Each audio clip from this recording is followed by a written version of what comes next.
Hi, everyone. Welcome to another episode of the Scouting for Growth podcast, where we explore the strategies, the stories, and successes behind today's most innovative business leaders. I'm your host, Sabine VdL, and I'm thrilled you are joining us for this conversation on how to build effective partnerships and drive sustainable growth and look into the talent challenge that we are all facing globally. Today's guest is an Emmanuel Djengue, a dynamic professional whose passion for technology and user-focused innovation has shaped his remarkable career path. I actually met Emmanuel sometimes around 8 years ago. He invited me to speak at one of his conferences, and he wanted to bring innovative thinking in insurance. So it was an insurance technology conference, and I was one of the, I guess, first thought leaders at the time, bringing some of the thinking into the Spanish market. So, from leading tech initiatives to connecting diverse people and ideas, Emmanuel exemplifies the very spirit of relentless curiosity and strategic thinking that we celebrate so much on this show. So, with Emmanuel, we'll delve into his personal journey and covering how he transforms ambition into concrete impact. And we'll discuss the role of collaboration and how talent can play a crucial role in fostering exponential growth as the world goes through a workforce and workplace transformation, requiring skilling and upskilling while finding the talent for the right role across markets. So, whether you are an entrepreneur fine tuning your product pitch or a seasoned executive sharpening your leadership toolkit, get ready for actionable insights, unique perspectives, and plenty of inspiration. Join me in welcoming Emmanuel Djengue to the Scouting for Growth podcast.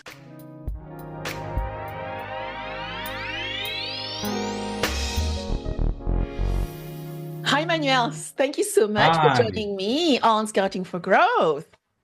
Yeah, I'm super happy to, as I always mentioned, I always listen to your podcast and I always wanted to be here with you. So very excited to spend this time. So let's dive into who you are, Emmanuel. Um, Maybe let's talk about how we met also, where you went, right? Because you have been into an industry for quite a while and what you are doing now. Yeah, absolutely. I think who I am, I always say I'm a big fan of you. That's the first thing to say.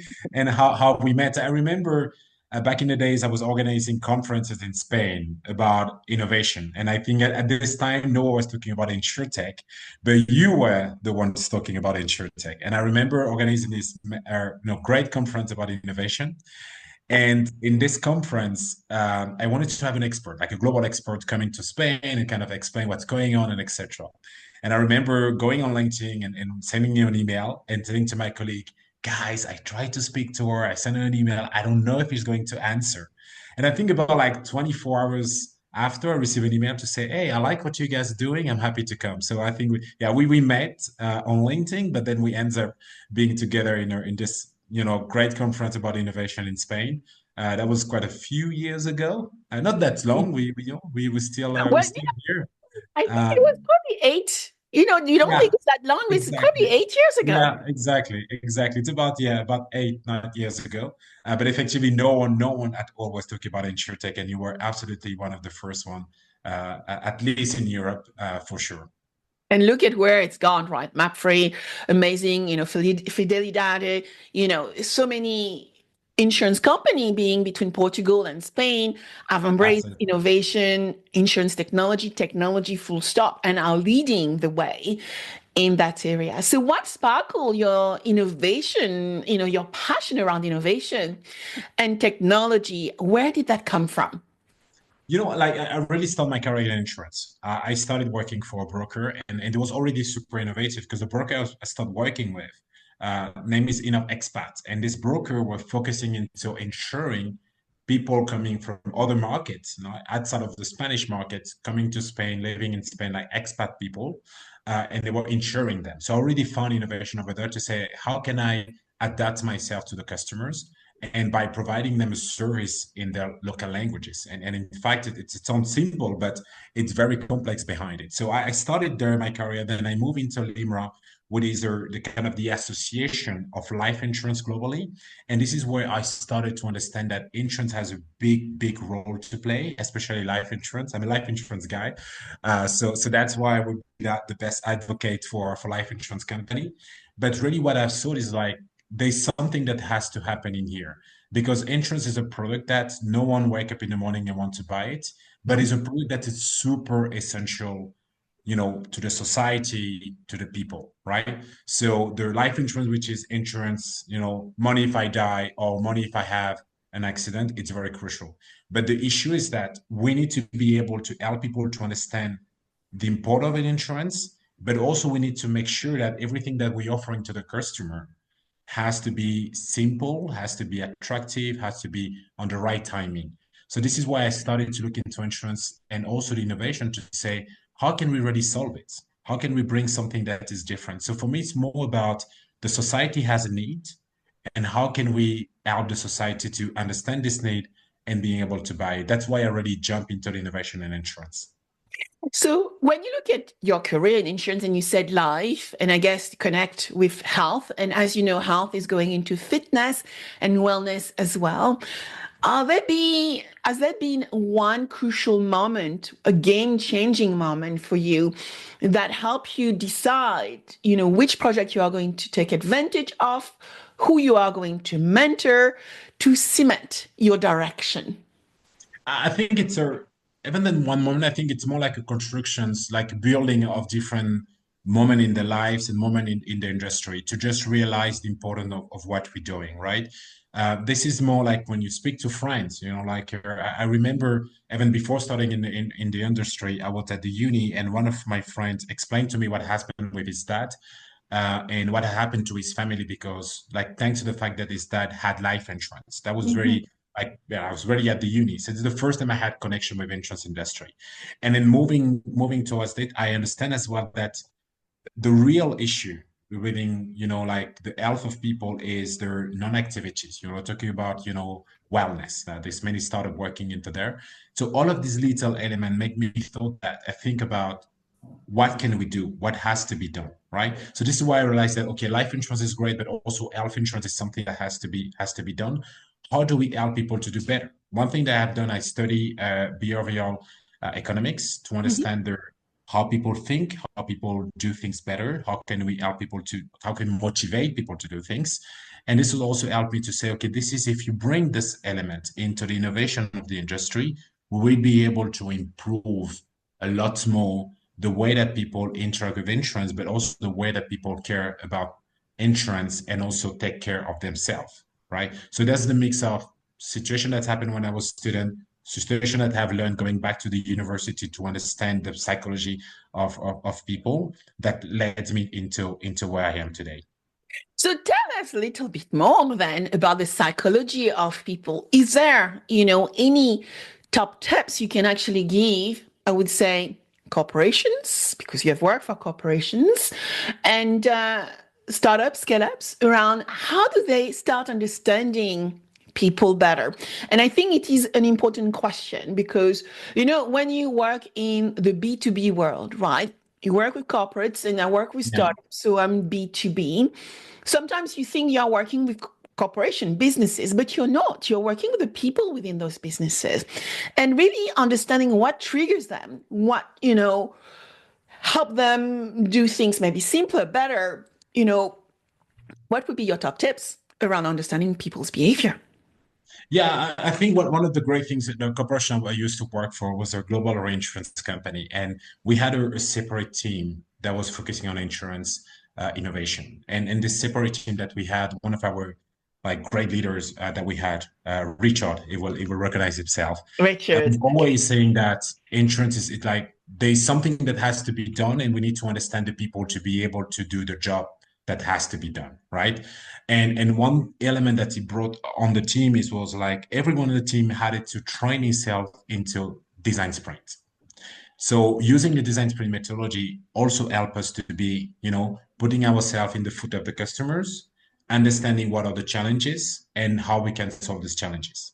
The other thing that he has done very well is being able to connect our innovation department to the Department of Behavioral Science and Behavioral Economics. So we were working all together, always that we had a challenge to understand how we can get into people mind and psychology to change things. So when we learn about all of these elements into designing the right product, designing the right interface, the right customer journey, but also understanding the psychology of people, this is why we've been able to win in many cases, working with, you talk about corporate, but working with insurers globally, but also working with startups to support them into what they were doing, right? So things that we have learned, there's a couple of them. I could spend an hour, I think, speaking about this, but I think that's what we learned. There's something that we call COMBI, right? COMBI, it's an element that helps us to understand what can help us to change someone's behavior. So when you think about it, there's some on the COMBI, there's the C for the capability, right? Do I have the capability to change something? There's the O for opportunity. Do I have the opportunity to do that? So let's say I want to improve my health and doing more sport. Do I have the opportunity to do that? Do I have next to my house or a gym club, or do I know someone that helped me to do this? And then the other one on the combi, it's the M for motivations, right? So if you're able to combine the understanding the capability of the person to do an action, the opportunity for the person to do an action, and also the motivation behind it, by this, you can change a behavior. So little element and learning like that absolutely help us to improve and change. That's why when you look into South Africa, which is for me one of the most innovative market of life insurance and health insurance. You have to know that in, I think it's 1973, something like that. This is where they started their critical illness products, like product support you if you have a critical illness like a cancer. But also this is where they started all of this, including well-being policy, vitality and with Yeah, discovery and vitality, stuff. indeed. Yeah. But if you Discovery. look at this market, absolutely. If you look at this market, this is where they started this. And they started it by understanding how can we change the behavior of people? How do we motivate? How do we create the opportunity for people to do that? But how do we make sure that they have the capability to make the change? And all of this element has been perfectly into the app to allows people to manage and do this. And this is where we see that psychology and insurance, it's the perfect match to make innovation and to improve things for the customers, right? So I mentioned the one in South Africa, but there's today a lot of startups doing great things as well. I mean, obviously, there's my fellow French friends are called Sebastian, that has the care Sébastien voice. Godin, Care Voice, yes. Exactly. This guy, they're doing, they're doing great work in that regard as well. So yeah, bringing psychology is the key things for me. So, when you start looking at, we need to go into your path into the insurance for insurance, and you actually explain this amazing framework, and then move into what you're doing today and why you've decided to make that big jump as well.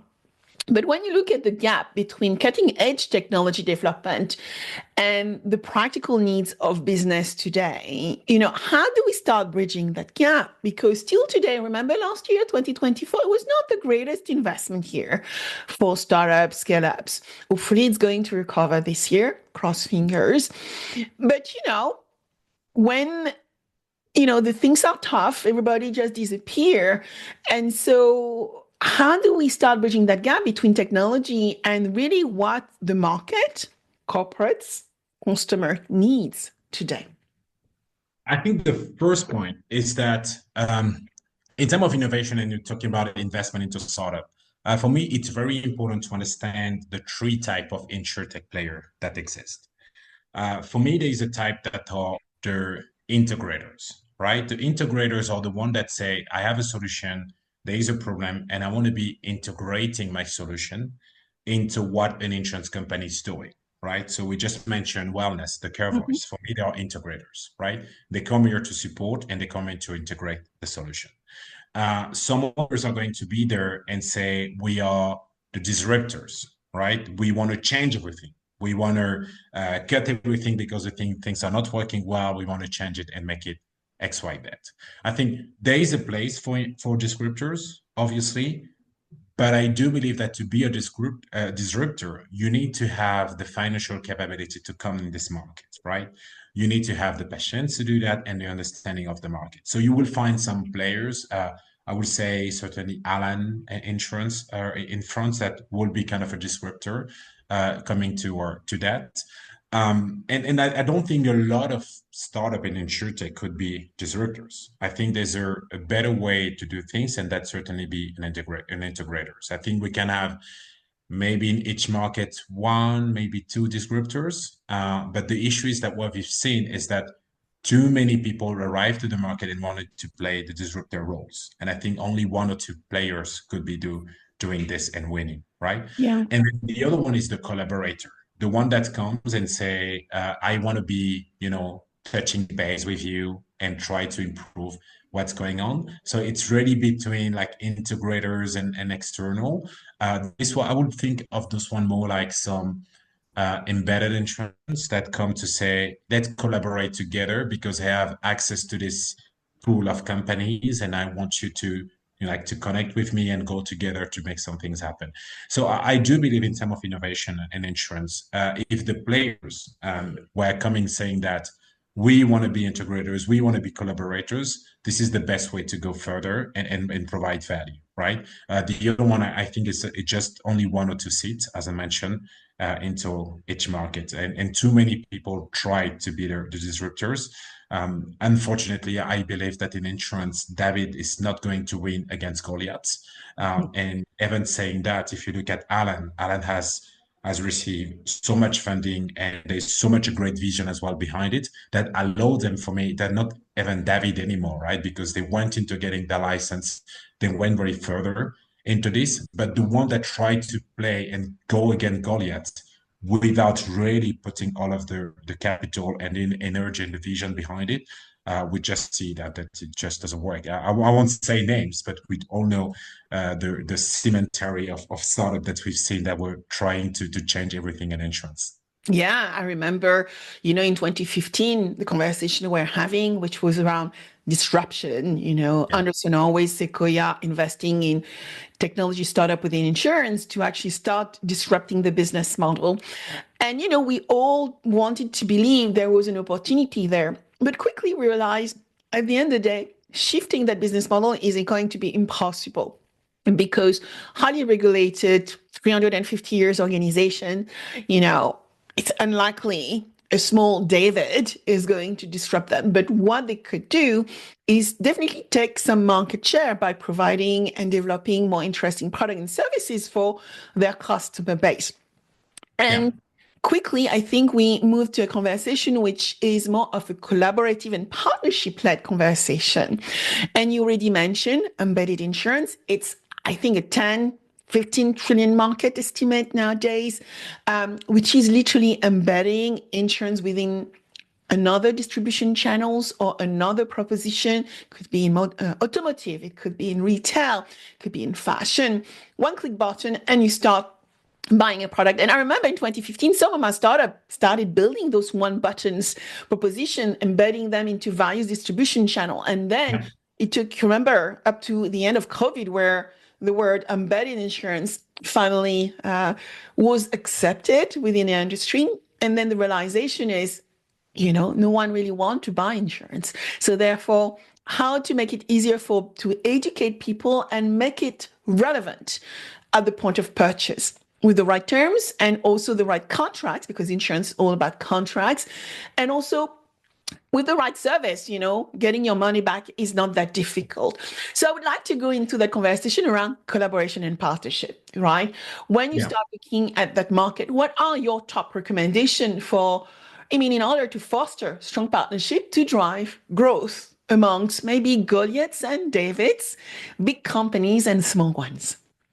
Yeah, I think the key element of partnership is even in our like love relationship, we talk about partnership, right? So the thing is, the two sides needs to need the partnership and also must want the partnership to happen. right? So what are the issue where I found that partnership when going is where someone when talking about embedded insurance, right? So let's say you're an embedded startup, right? And then you want to be working with a partner. You're an embedded startup, right? Embedded insurance startups, and you start to think of neobanks. I want to work with Revolut. I want to work with N26. I want to work with Nubank, right?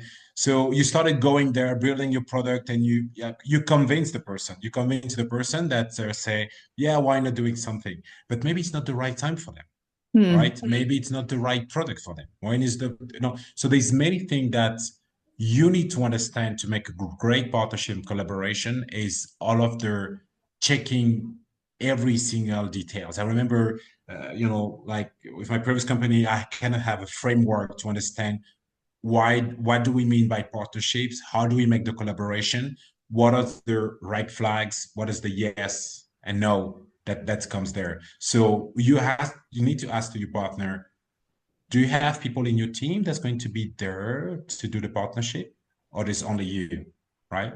Um, if there's people behind it, then you can go further, right? But if there's only one sort of person that love your idea and may not have, enough people behind it to support this to happen, that's Mhm. going to be very, very difficult partnerships, right? So this has to go from the insurtech part, but also going to the corporate to understand what are the real capabilities of the company I want to be working with, right? And what can I do internally? What kind of effort I can bring internally to make sure I can go further with this partnership. So the alignment, it's very key. That's why I do believe that something like a design sprint, making the team all together, like the key players of the team sitting together, even if it's only 2 hours work, even if it's only a full day work, right? You work together to make sure that we are all aligned on the objectives, the KPI, how success looks like. There's a lot of time we don't talk about success because we like, oh, let's just do the partnership and see what happened. No, what exactly is success behind it, right? So that I do believe that the collaboration has to come. And my key point to the corporate is to understand that a startup, they don't have enough resources. Yeah. So don't mess up with a startup for 6 months before to take a decision. If you're not a decision, like if you're not a decision taker or maker, right? Just let them know. I'm not the decision maker and I'm not the decision maker, and you will need to get validation by X, Y, Z people. Are you Yes. willing to wait? Are you willing to get this? If not, just close. I always prefer Yeah. someone to tell me It's all about we're not going to do honesty as anything. well, right? Yeah, A exactly. relationship honesty. Do Yeah. you have actually, you've already mentioned Revolut and some of the fintechs, but based on your experience and what you've seen working for a reinsurer, any successful collaboration you're very proud of? Oh, I think there's a ton of them, but also I'm also proud of the ones where we said, no, it's not going to work. I'm so proud of the one where we haven't let the company spend too much time, right? Exactly. So that's one of the things. Obviously, today being outside of the organization, I think I'm limited to explain everything we've done and what has been great. But I would say that a few works that we've done into the wellness space were very exciting, and few work that we have done into. Remember working with a few colleagues in France, working with an insurer, sitting together, building a design sprint, and being able to help the organization to understand better the customers, and then design a product all around that. That's something I was super proud, especially because I'm French and etc. So being able to bring innovation in the French market, that was something exciting to me. Yeah, I'm going to use the wrong word, but we have a little French mafia as well. We love being Absolutely, always. together, and actually it helps as well to do things with corporate insurers in France.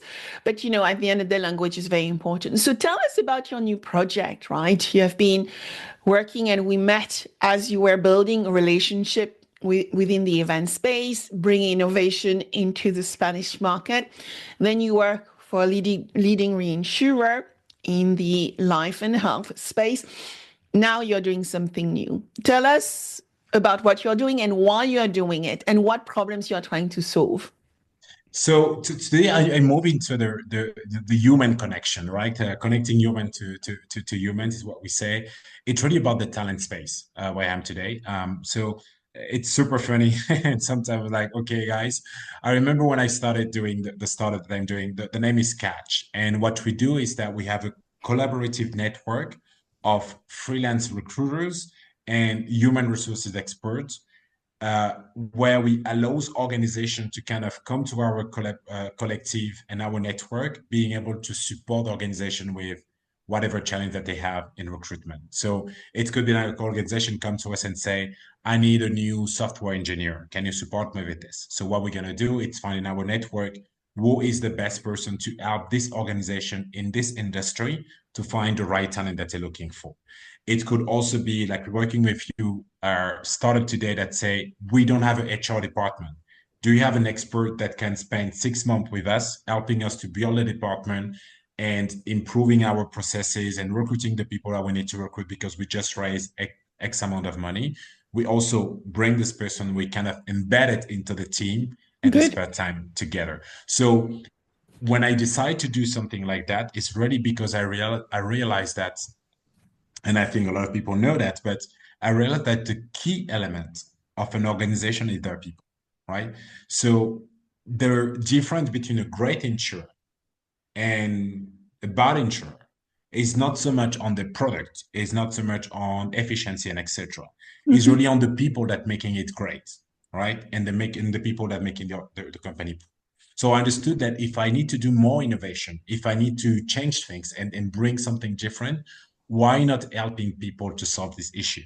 The Yeah. number one business problem for anyone is unsuccessful hiring, right?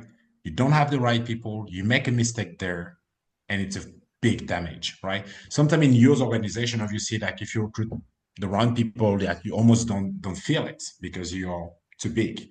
But when you're a small organization, like 35 people, like 50 people, you need to make sure anyone that getting in is the right person that you're providing. So there's no chance. Like we always know that there's mistakes. You know, like I don't know if people love like basketball, like Stephen Curry and the Olympics, scoring every basket. But in that regard, you could have some mistake as well. It can make mistake, but if you do it for your organization, that's a damage. So why not leveraging experts to be able to do that? So that's why we went into this space because I knew that there's an opportunity there, but also there's a huge impact behind it, right? So there's one thing I was reading and understanding is that talent is everywhere, opportunities are not. You can find talent in Latin America. You can find talent in Africa. You can find talent in you know, I don't know, in Paris, right? But sometimes the opportunities for this talent are not there. So how do we bring this opportunity? How do we make the connection between the right company to the right people? That's why we're using this export to make this connection happening. So that's why I moved to this industry because I just find it exciting and impactful to our to organization and people.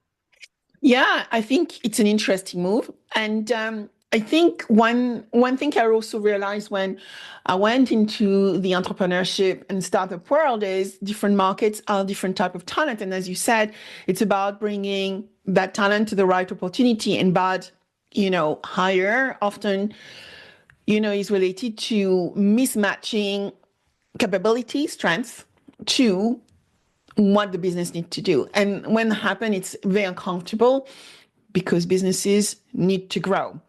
So the question I have for you, therefore, is, when you look at the Spanish market and the French markets, what are the interesting opportunity for that talent to work with organization all around the globe? And maybe I would say in United Kingdom.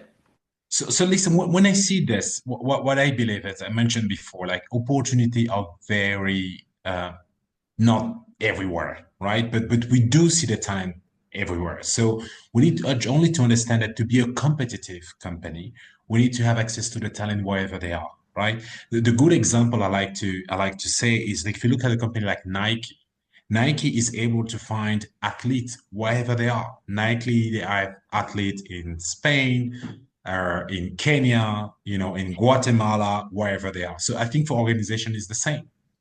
If you're a UK corporate and you need a talented person, you don't need to look only into the UK. You need to need globally and understand where is the right talent, right? You were mentioning about Spain. If you want a software engineer in Spain, certainly the cost of having him, the investment that you have to put on the table, it may be a fraction of what you're going to pay in the UK, right? But it doesn't mean that you don't have to look into the UK for the talent, obviously, right?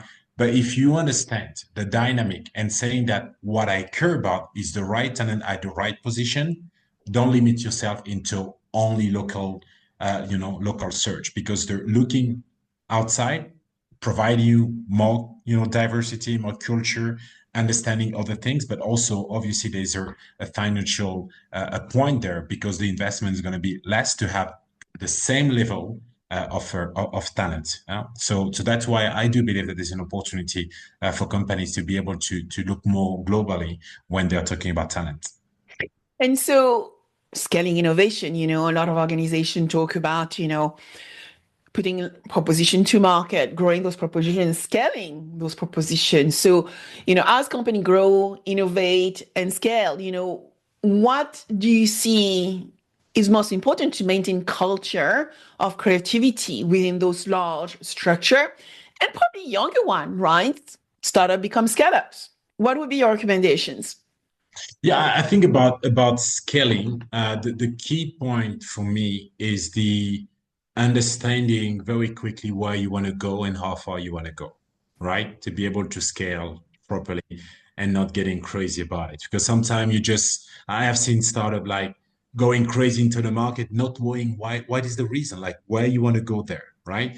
And once you understand the why you want to go somewhere, and then like the purpose of you going there, it's really with who, right? A lot of people talk about the why, because obviously Simon Sinek and all of that. I mean, the job has been done in that regard, but the who is the key, right? The people that help you to go from 1 to 100K, because a lot of times we spoke about 1 to 0 to a million, but when you're a startup, the first point is like, how do I get to 100K, right? So when you go from 0 to 100K, to 100 to a million, to a million to 2 million, and 2 million to 10 million, maybe the people that help you to go there are not the same people that are going to help you to go from 10 to 100 million, and to 100 million to even more, right? So you will understand with the who.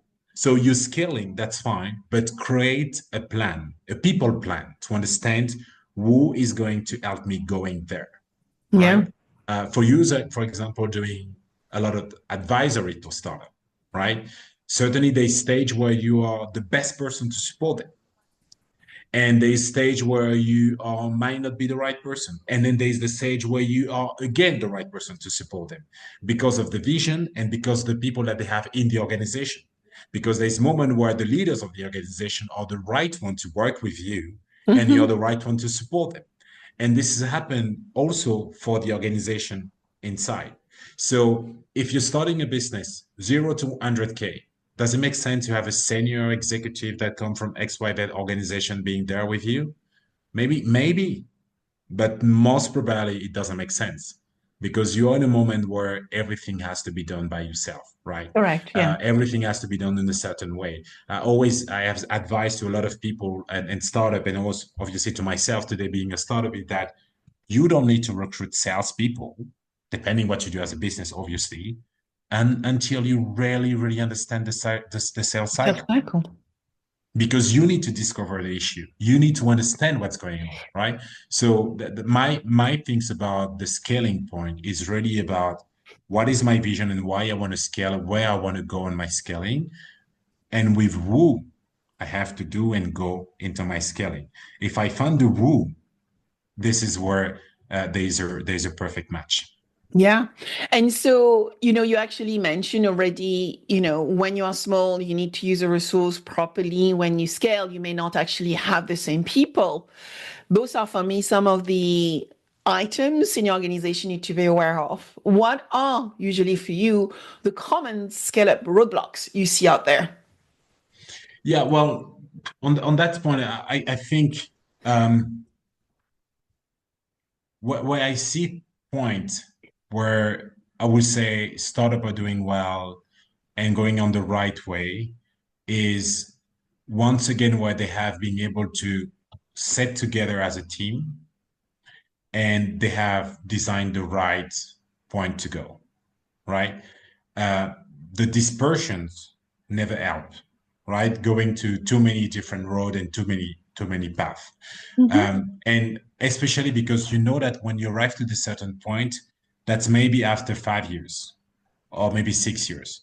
So you start to be a bit tired of what you've been doing and how you've been doing. So you need to refresh Correct. yourself, refresh the team, and etc. and etc. Even refreshing people around the organization, the advisors, the investors, all of this point need to be refreshed for you to feel that, okay, I'm going back again to this, but I'm going with like a new mentality and a new point. I remember speaking to a startup that say they were in the market for about, yeah, I think already 5 years. They raised decent amount of capital.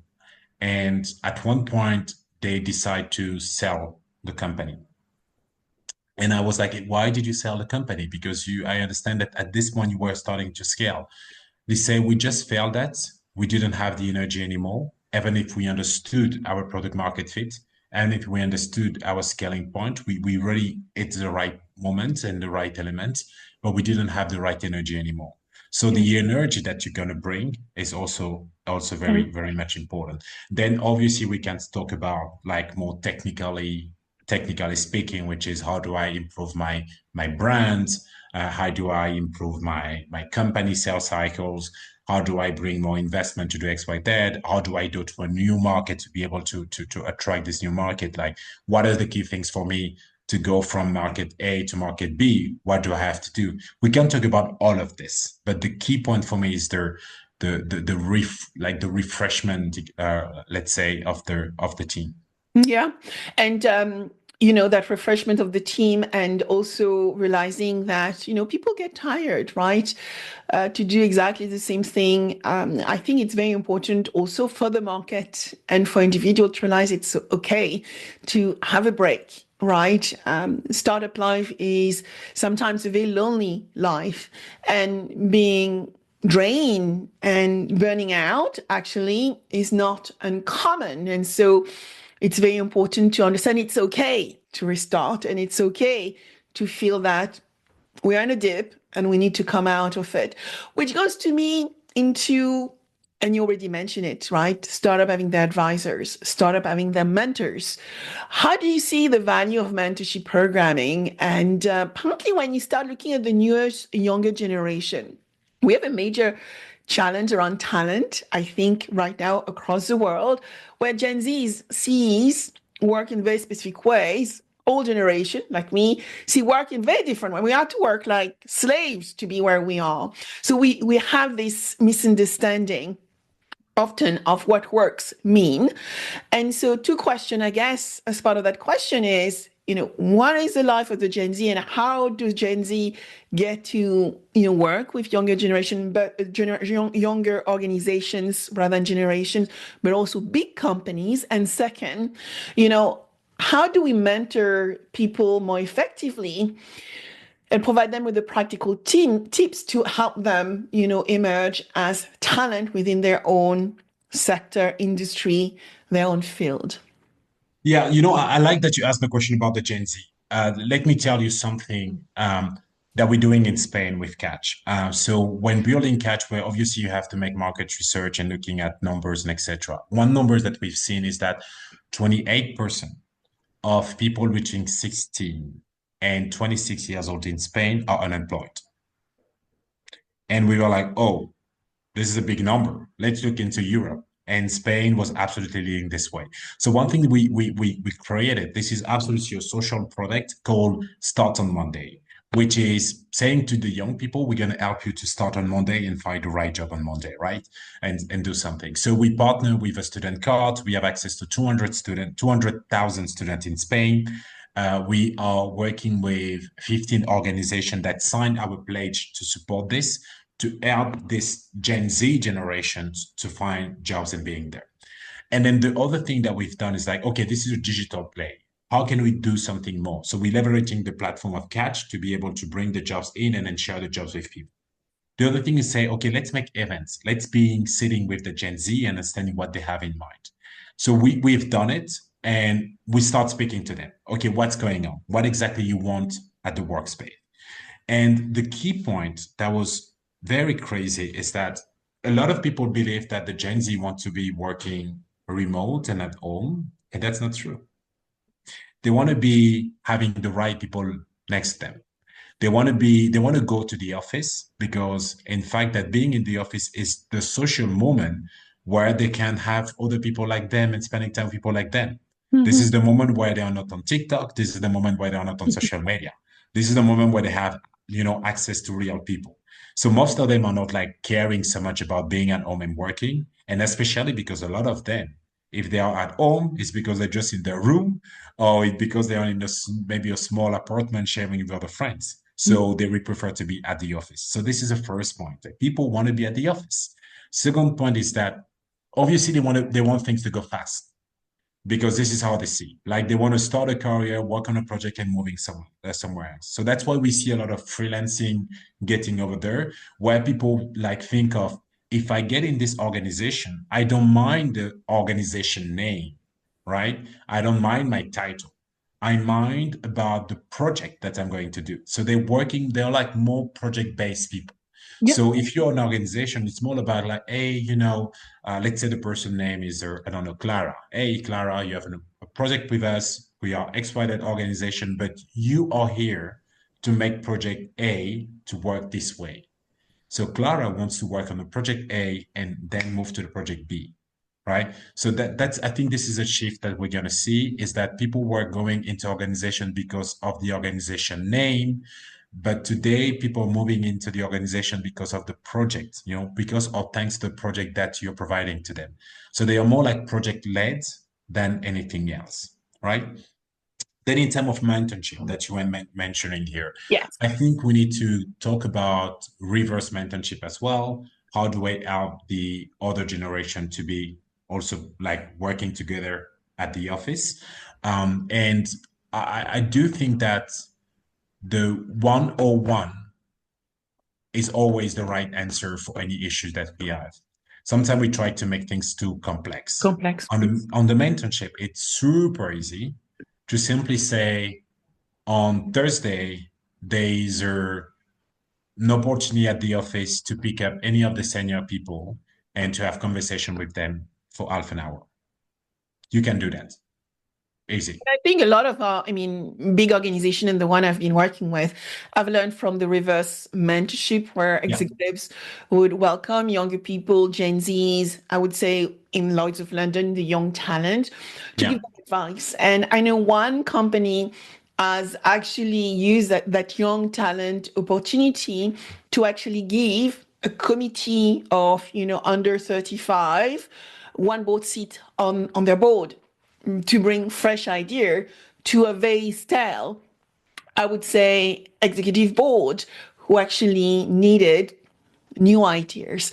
So Yeah. mentorship can be very powerful. And we use that technique as well through our startup bootcamp or through Absolutely. our bootcamps initiatives where we had all those insurers bringing all those people and then they would ask, can we have this reverse mentorship with the startups to actually understand how they think, why they build the product, Yeah. services in different Absolutely. ways. And I think this is a great one. And I think I know the company you mentioned. You mentioned, I think they're a continental company, and then Yes. people we understand where they are, right? So this is great. But I do believe that also one thing that people need to understand that not everyone wants to be a leader.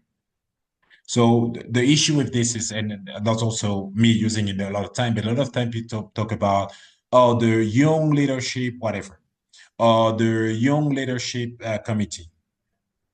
Maybe I'm a Gen Z and I want to be at an organization working. I don't want to be a leader. Don't call it leader, whatever. Don't bring me to the committee of XYZ, right?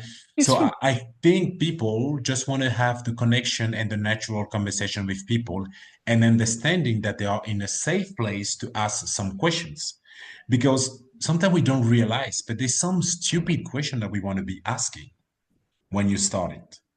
There is like, do I need to send this type of emails? How do I send these emails to someone? How do I do X, Y, Z? So we really need to go to the basic, the 101 of things and try to bring it to people. And how do we do that? improving conversation and making conversation happening at the workplace. But I And think it's conversation, also yeah, for people also to not be scared to ask questions because I yeah, find, often, if you don't mind me saying, younger people will stay in their shelf and not communicate effectively. And then, because of lack of communication, or even not even being able to ask the right question, even when you ask, if you understood, can you do your job? You don't have any question being asked. And then you start unpacking the knowledge yeah. gap. And then you start having the conversation with them, which you often do not like. So it's also helping them ask questions the right way. And we had to be hustler as young people in corporate life because we were I was in places, right, in consulting where it was up or out. I didn't have a choice, up or out. So I needed to actually be super proactive and know how to ask my questions. Absolutely, absolutely. So, but we need to drive those people for that. And as mentioned, not everyone want to play the same role that anyone else. Some people would like to be more leaders. Some people will not like to be it. But I think people just want to learn, and people want to learn and having fun at work. But when I mean having fun, it's not like you go creating parties and after work. It's just like feeling that you get when you step in the office. It's a good feeling. Like the start on Monday should be a good feeling, at least not a bad feeling about it, and understanding that this is a day that you're not going to go back to home feeling that you haven't learned anything or this day has been a bad day, right? And I think the energy of the organization must go into this of how do I make sure that people are not going to leaving this place today with the impression or the feeling that they had a bad day or they have been frustrated because they could not ask the question that they wanted to ask. Yeah, no, you're absolutely right. And as you actually mentioned the word labeling, let's not label, right? So what would be your advice for rising stars, right? What would you want them to remember when they listen to our conversation, as well as business executive looking at the world of talent, future of work? The workplace of tomorrow is changing. And maybe what would be your advice when you start looking at the impact of generative AI and AI on the workplace?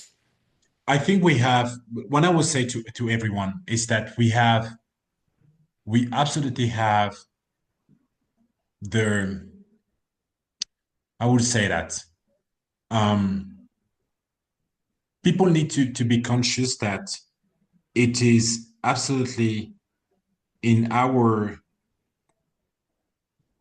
moment to reflect and also understanding that we need to bring value to other people. All right. So I do understand that we have like selfish things in the workplace and etc. But we also need to bring value to others. So if I'm a young leader, if I am not a young leader, if I am a senior executive, if I'm not a senior executive, every time I go to the office, I also need to bring value to the others. And bringing value to the others is to asking to your colleague, hey, how you doing today? Is to making sure that when your colleague needs support, you're providing the support. And when I say colleague, I don't mean that only the person, at the same level as you, but it could be your boss. Because it's not because it's your manager that all of a sudden it's a super, she's a superwoman or she's a superman, right? They also have their challenges. So you need to bring this and understanding that as a human being part of human being, you have the right to bring value to other people. And it also must be like, how do I be altruist? Like, how do I bring altruism? How do I help someone to understand things they didn't understand? How do I share my knowledge with other people? And doing this is why I believe we bring value. In Spain, for example, we organize kind of a dinner between people of the industry, some senior executives sitting with other people. When this happened, we only 10 of us, but the impact that has the conversation, like the messaging that's coming from the senior executive to the other people, Mhm. it's crucial. Some of people send me emails 2 years after to say, thank you so much inviting me to this dinner because the advice that this person gave to me It was during very an hour has changed the way my career is today. So it is also, an our yeah, it's also our it's on us as well to take care of the others. This is my key recommendation. Yeah, well, thank you so much for that. Any last word of advice you would like to give our listeners? As I said, a lot of corporations, investors, startup entrepreneurs are listening to this podcast. Any last advice you would like to leave with them? Just enjoy. I mean, this is like this is just enjoy it. Stop making things too complex. Go to the 101, help the others, listen to the others, be inspired by what you're reading. Sometimes I see people on LinkedIn and I just don't know them, and I send them a message to say, I just love what you just post. Be kind to people. It doesn't affect you. Be kind to your colleague, be kind to your manager, be kind to the people into the team, be kind to your CEO, the CEO be kind to the CFO. Whatever it is, like, just enjoy it. Just take it easy, enjoy it. Uh, be sure you're at work just to enjoy it, because you know, we're too old to be sad at work. We're too old to make things too complex and etc. So that's the reason why I'm doing Catch, because I am enjoying it. And a lot of people ask me, why don't you do an insurtech? I love insurance, but I also enjoy doing something in human resources. Yeah. And I'm sure that at one point I will bring some insurance cover to the freelance. It will Yeah, happen. or But it's or maybe some of the technology that some of the great exactly. insurtechs are building, God knows. So Yeah. if people want to talk to you, Emmanuel, where should they go? They can go on LinkedIn, send me a message, and they will easily find me there. Or they can send me an email at Emmanuel at Catch. Catch, it's KACTH .co, not .com. Everyone asked me, but I'm an entrepreneur. .com was too expensive, so I just live with .co, making things And go simpler. it's cooler, It's .co, cooler, yeah. .io, CEO's it's like, yeah, cooler. CEO's like Colombia, bringing some colors into this. So Exactly. yeah, that's the best way to reach out. Personality. Indeed. Perfect. Well, thank you so much for joining Thanks for me your on the time. Scouting for Growth podcast, Emmanuel. And I look forward to seeing you soon. Please come to London. Or maybe I I come will to see be you in in London Spain. soon. I will Take be in care. London soon, but Spain also is waiting for you. Thank you so much, Sabine. My Merci pleasure. beaucoup. Bye bye. Bye.